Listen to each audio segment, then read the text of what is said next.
Budget ঘোষণার আগেই বাজার যেন ইঙ্গিত পেয়ে গিয়েছিল। কয়েক সপ্তাহ ধরে খুচরা দোকানগুলোতে বাড়তি দামে বিক্রি হচ্ছিল বিভিন্ন ব্র্যান্ডের সিগারেট। ক্রেতারা দাম বৃদ্ধির কারণ জানতে চাইলে বিক্রেতাদের জবাব ছিল একটাই, বাজেটে দাম বাড়বে, তাই কোম্পানিগুলো আগে থেকেই দাম সমন্বয় করেছে। অবশেষে সেই আনুষ্ঠানিক মূল্যবৃদ্ধিতেই সরকারি সিল মোহর পড়ল। আগামী অর্থ বছরে 2026-27 সব ধরনের সিগারেটের দাম বাড়ছে। সিগারেটের মূল্য স্তর ভেদে 10 শলাকার প্যাকেটের দাম 25 টাকা পর্যন্ত বাড়ানোর প্রস্তাব দেয়া হয়েছে।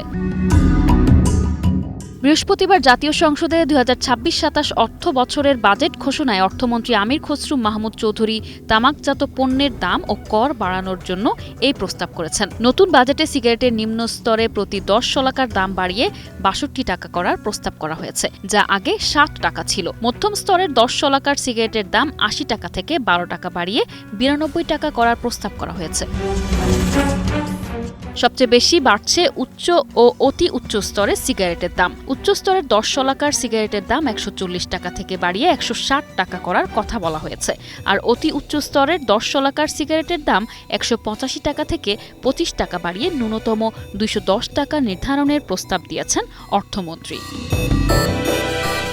নতুন তামাক পণ্য, নিকোটিন পাউচ ও হিটেড টোবাকোর ন্যূনতম দাম ও শুল্ক আরোপের প্রস্তাব করা হয়েছে। প্রস্তাব অনুযায়ী প্রতি 10 গ্রাম নিকোটিন পাউচের সর্বোচ্চ খুচরা মূল্য হবে 500 টাকা এবং এর ওপর 40% সম্পূরক শুল্ক বসবে। অন্যদিকে 10 শলাকার হিটেড টোবাকোর সর্বোচ্চ মূল্য 210 টাকা এবং এর ওপর 67% সম্পূরক শুল্ক আরোপের প্রস্তাব করা হয়েছে। অবৈধ তামাক পণ্যের তথ্য পেতে বাজার পর্যবেক্ষণের জন্য একটি বিশেষ মোবাইল অ্যাপ চালু করার কথা বলেছেন অর্থমন্ত্রী। এর মাধ্যমে সাধারণ নাগরিকেরা জাতীয় রাজস্ব বোর্ডকে অবৈধ সিগারেটের তথ্য জানাতে পারবেন। এই ব্যবস্থায় চোরাচালান বা অবৈধ সিগারেটের সঠিক তথ্যদাতাকে পুরস্কৃত করার বিধান থাকবে। সিগারেট ও বিড়ি পেপার আমদানির ক্ষেত্রেও কড়াকড়ি আরোপের প্রস্তাব করা হয়েছে। নতুন বিধান অনুযায়ী এখন থেকে শুধু উৎপাদনকারী প্রতিষ্ঠানই সিগারেট ও বিড়ি পেপার আমদানি করতে পারবে। এসব পণ্য কোনো ট্রেডার বা ব্যবসায়ীর কাছে বিক্রি করা যাবে না।